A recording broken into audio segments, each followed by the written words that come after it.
Hello guys, তো দেখো আর আজকে হচ্ছে সকালেই আমার হাজবেন্ডের সঙ্গে একটু ঝগড়া করেছিলাম যে কোথাও নিয়ে যাওনি, কারণ ডিসেম্বর পড়ে গেছে, এই সময় পিকনিক সবাই ঘুরতে যায়, আমরা কোথাও যাইনি।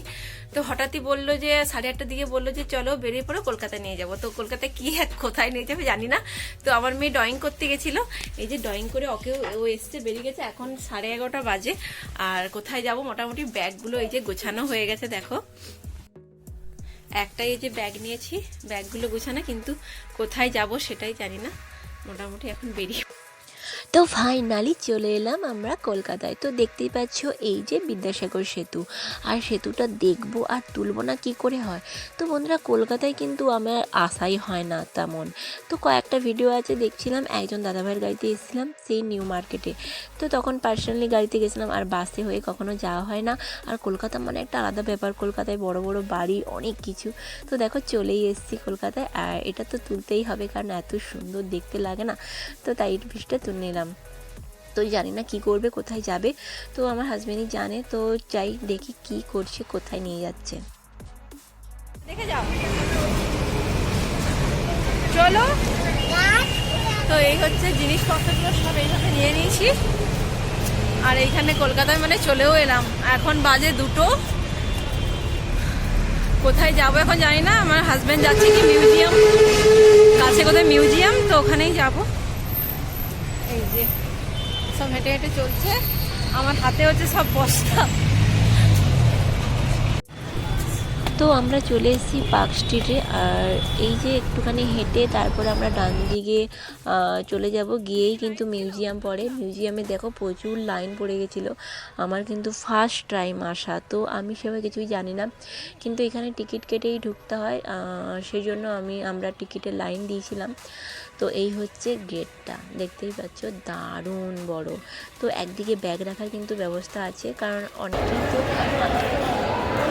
মিউজিয়ামে চলে এসছি ভিতরে, কিন্তু এখানে ফোন অ্যালাও নেই, কিন্তু ফোনের জন্য টিকিট একটা কাটতে হয়।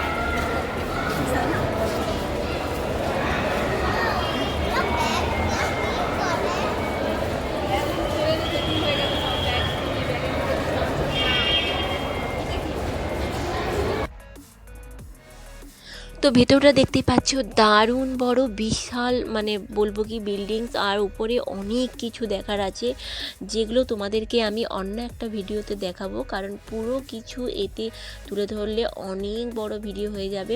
সেই জন্য আর একটা জিনিস, এখানে কিন্তু ড্রয়িং কম্পিটিশান চলছিল আমরা যেদিন এসেছিলাম, আর একদিকে কিন্তু নাচ চলছিল। তো দারুণ ছিল, আমার তো বেশ ভালো লাগছিলো। এর ভিতরে যেরকম প্রোগ্রাম হয় আমার কিন্তু জানা ছিল না, তো দারুণ লাগছিল দেখতে। আর দেখতেই পাচ্ছ প্রত্যেকটা উপরে আমরা যাব, প্রত্যেকটা কি কি আছে সবই দেখব।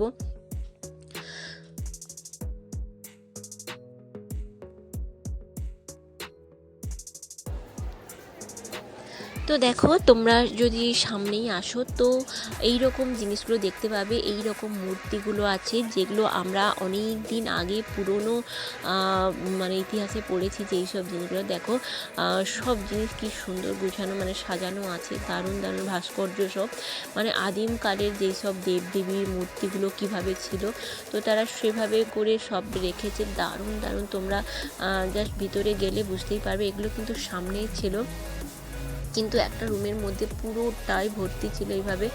আর সেখানেই আমরা যাব, কিন্তু বন্ধুরা এত কিছু মানে ভিডিও করে এই ভিডিওতে আমরা দেখাতে পারবো না, সেই জন্য এক্সট্রা আলাদা করে একটা ভিডিও তোমাদের জন্য বানাবো, মানে সব কিছু থাকবে, মিউজিয়ামে কি কি আছে সব কিছুই আছে। দেখতেই পাচ্ছ দারুণ দারুণ মূর্তি, জাস্ট তোমরা দেখলে মানে কি বলবো। তো এখানে একটা জিনিস, ভিডিওর জন্য আমরা কিন্তু ক্যামেরার জন্য টাকা এক্সট্রা টিকিট কেটেছিলাম, বাট এরা আমাদেরকে বলেছিল যে স্টিল ফটো তুলতে। তো আমরা প্রথমে ভিডিও করে ফেলেছিলাম, তারপর কিছু স্টিল ফটো আমরা তুলেছি। তো চলো আর কি কি আছে দেখে নিই। মিউজিয়ামটা দেখা কমপ্লিট, আর পুরো টায়ার্ড হয়ে গেছি, প্রচুর জিনিস রেখেছে দেখতে, মানে দেখে দেখে শেষ হয়নি, কিন্তু মানে টায়ার্ড হয়ে গেছি একদম। আর একটু খেলাম, এখন হাঁটছি, দেখি আবার কোথায় নিয়ে যায়। তো দেখো মিউজিয়ামটা দেখে আমরা ওয়ার্ক স্ট্রিট থেকে আবার একটা বাস ধরে নিই। তো ওখান থেকে 10 টাকার টিকিটে আমরা চলে আসি চার্চে। তো যখন আসি তখন কিন্তু সবে ডিসেম্বর মাস তো পড়েছে প্রায়, তখন কিন্তু 25 ডিসেম্বর আসেনি, মানে কয়েকদিন আগে। তো দেখো তখনও দেখলাম যে এখানে সাজিয়েছে খুব সুন্দর করে। আর তখন বাজে 6টা, তো 6টার সময় এখানে প্রেয়ার হয়, মানে প্রার্থনা হয়। এখানে দেখেছো কি সুন্দর করে সাজিয়েছে। এইগুলো ভেতরে দারুণ, মানে পরে হয়তো আরও সুন্দর সাজাবে, কিন্তু আমাদের প্রার্থনার জন্য আমাদের ঢুকতে দেওয়া হয়নি, আমরা বাদ থেকেই দেখে নিলাম। আর ক্যামেরা সেখানে অ্যালাউ নেই, তো ক্যামেরা আমরা করতে পারিনি। দেখো তারপর আমরা চলে আসি বিড়লা প্ল্যানেটোরিয়ামে। আর এই জায়গাটা বেশ দারুণ, দেখতেই পাচ্ছ কি দারুণ করে একটা জল পড়ছে। আর এখানটায় কিন্তু টিকিট কাটছে, টিকিটের একটা লাইন আছে। আর মেন গেটে যেটা ঢোকানো হয় শোটা দেখার জন্য, তো সেখানে প্রচুর ভিড় ছিল। আমরা না জেনেই প্রথমে টিকিট কেটে নিয়েছিলাম, তারপরে পুরো পেছনে। আর এই হচ্ছে তার মেন, যেখানে আমরা বসেছিলাম তার উপরটা, এখানে কিন্তু শো দেখানো হয়। আর তো আর একটা কথা বলি, টিকিট কিন্তু 120 টাকা করে নিয়েছিল পার হেড।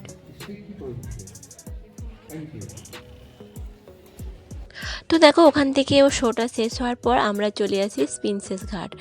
আর এই হচ্ছে প্রিন্সেস ঘাট। অনেকটাই মানে রাত্রি হয়ে গেছে বলতে পারো। ওখান থেকে 6টার দিকে ঢুকেছিলাম শো দেখতে, তারপরে ভাবতেই পারছো অনেকটাই মানে রাত্রি হয়ে গেছে।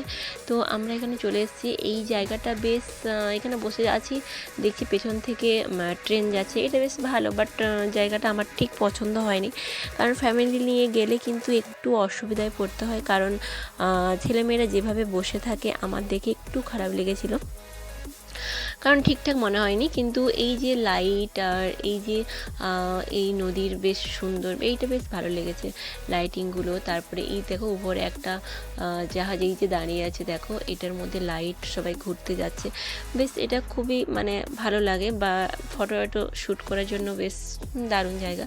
বাট এইখানে ছেলেমেয়েরা যেভাবে মানে বসে থাকে, মানে যেসব জিনিসগুলো আমরা দেখেছি, তো ওইগুলো আমার কাছে খুবই খারাপ লেগেছে। তো আর কি বলবো, বাট এমনি ভালো। তারপর দু সাইডে দোকানও আছে খাওয়া দাওয়ার জন্য, মানে জাস্ট কিনে তোমরা খাও, বসে গল্প করো, এরকম একটা ভালো লেগেছে। কিছুটা খারাপও লেগেছে, কিছুটা ভালো লেগেছে, যাই হোক এরকম। তো চলো একটু ঘুরে নিই ওখানটায়। আর এই যে দেখছো এই যে নৌকাগুলো, এগুলো কিন্তু ভাড়া করে নিয়ে তোমরা এটাতে ঘুরতে পারবে নদীতে। ওই মানে ওরা ঘুরবে মোটামুটি কিছু টাকা দিয়ে। তো আমরা হেঁটে হেঁটে কিছুটা টাইম গেলাম, গিয়ে সামনে দেখলাম একটা মন্দির আছে।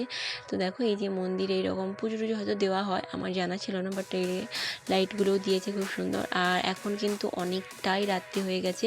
আর অনলাইনে আমার হাজব্যান্ড একটা হোটেল বুক করেছে, তো সেখানেই যাব মোটামুটি। তো আমাদের জীবনে কিন্তু প্রথম এইভাবে কলকাতায় আসা, হঠাৎ করে বেরিয়ে এসা, কিন্তু এইভাবে গন্ডগোল হবে। মানে হোটেলটা বুক করে একটা অ্যাপসের মাধ্যমে হোটেল বুক করেছিলাম, তোমাদের সব ডিটেলস আমি দেবো কি কোন অ্যাপসের মাধ্যমে বুক করেছিলাম। তো হোটেলে গিয়ে বা তার আগে থেকে এত গন্ডগোল হয়েছিল, কিন্তু এমন অবস্থায় যে বাধ্য করে হোটেলটাতে গিয়েছিলাম, মানে এত সমস্যার মধ্যে পড়েছিলাম, মানে ভয়ও পাচ্ছিলাম। আর আমি প্রায় কেঁদেই ফেলছিলাম যে বাড়ি যদি একটা গাড়ি পেতাম, বাড়ি চলে এলে হয়তো বাঁচতাম, মানে কারণ ভয় পাচ্ছিলাম। তো কি করব, রাত্রে তো কাটাতে হবে তাদের সঙ্গে। মোটামুটি একটু গন্ডগোল হয়েছিল, অনেকটাই বলতে পারো। তো অনেক রাত্রিবেলা আমরা গিয়ে অনেক টাইম হোটেলে দাঁড়িয়েছিলাম, কেউ ছিল না, তাদেরকে ডেকেও পাচ্ছিলাম না। তো চলো তোমাদেরকে সব আমি দেবো এই ভিডিওতে।